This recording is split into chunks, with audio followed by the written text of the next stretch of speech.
Everybody's saying that real estate investors are the reason that home prices are out of control. Is it true? Are we the villains in this story? Or is there something way bigger happening here? Look, I get it. You see investors that are flipping houses, buying rental properties, and many of you assume that's why homes are unaffordable. But let's take a step back. Are investors really the reason that you can't afford to buy a house? Or is that just an easy excuse? I'm going to give you the real reasons behind rising prices.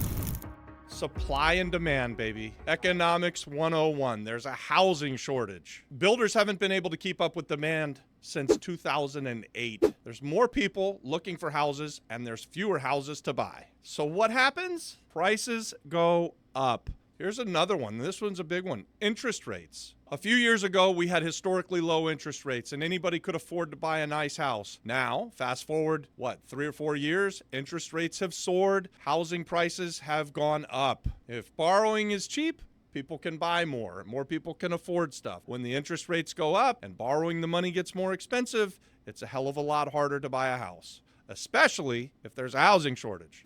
Guess what else has gone up, guys, with this hyperinflation that we just went through? We've seen labor costs go through the roof, and this causes prices to go up.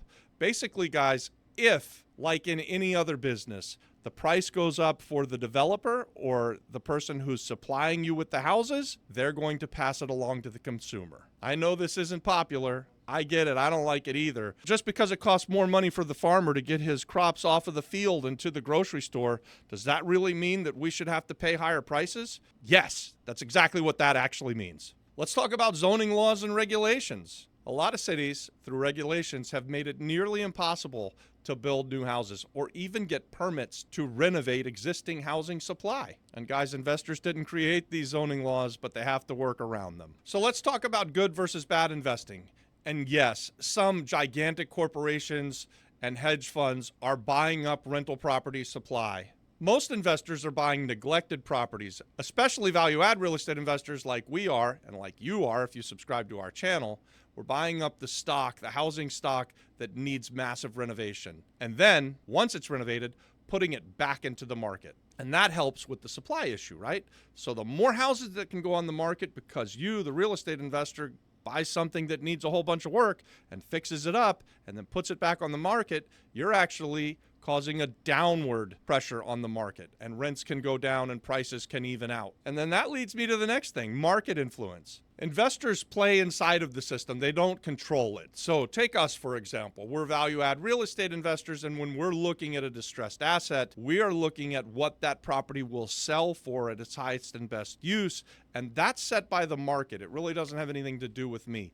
I then buy the property down here, and I force the equity by renovating the property, and then I sell it at what other things that are like it on the market are already selling for. So as a real estate investor, I have very, very little control over what the actual end price is going to be for the retail buyer. So let's talk big picture. Government policies, tax incentives, low interest rates, and some stimulus money all pumped cash into the economy. And investors, unfortunately, we didn't print that money. Governments printed that money. And guys, what happens when you have a huge supply of money on the market? It makes everything get more expensive. Why? Because your money gets devalued when the government prints money. Economics 101. They turned on the printing machines. They gave money out like it was candy. And literally, we were told all of our lives that money doesn't grow on trees. What we didn't know, and the unfortunate truth is that it doesn't grow on trees. It's printed on a printing press by an out-of-control government that's spend happy. Also institutional buyers, BlackRock and the other big hedge funds that have been buying up real estate for the last 10 or so years. They may be buying up entire neighborhoods. When they do, they never put them back out on the market. They just hold them as rental properties. That's not me. That's not you. That's not the small real estate investor or even a big real estate investor who's watching this.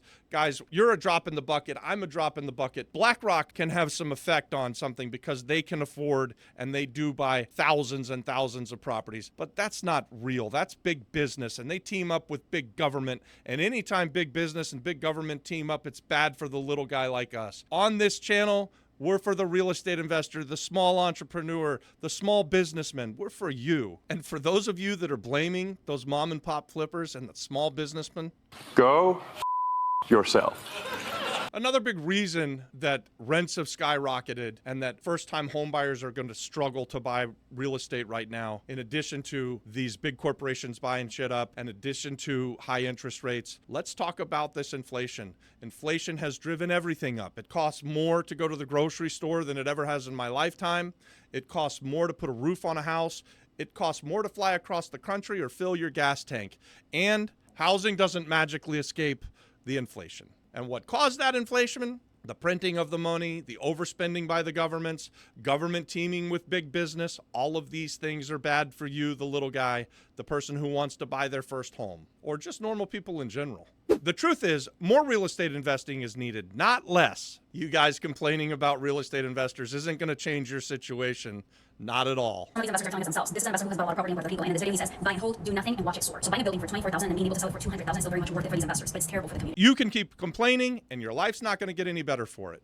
But if you're willing to take the time to learn about some of these things and change what you do and the way you think about stuff, educate yourself a little bit, in other words, and live into this great capitalist society that we have, you could change your life for the better. So what am I talking about? I want to encourage anyone who's listening to the sound of my voice by telling you that real estate investor is the great equalizer. Real estate has been building wealth for people for generations, actually centuries. It's the easiest asset to borrow against and to buy without any money. Anyone who's listening to me could become a real estate investor. And we've got other content out there where we show you exactly what we've done and how we do it. We even talk about why, and we're constantly inviting you to come and learn, to come and network, maybe even partner with us on a deal. So find the link in the description for the free community on School. It's called the Flip Flop Flipper Real Estate Investor Community, and join us over there. When you do, send me a DM. Tell me that you saw the video and that you want to talk about becoming a real estate investor. Listen, by investing in real estate, you can become part of the solution. And if you want to be a value-add real estate investor like us,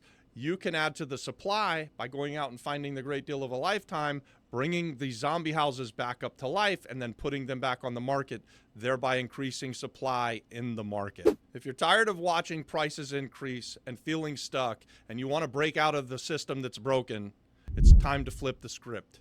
I'm dropping strategies on this channel every week to help you break into this real estate investing life. And guys, it's a good life. Stop being a victim. Subscribe to the channel. You can change your life. There's greatness inside of you. I actually do believe in you, and I believe that anybody can become a real estate investor. And guys, you don't need a bunch of money to do it. Anybody can do it. Real estate is the greatest investment since sliced bread. Come on, let's go.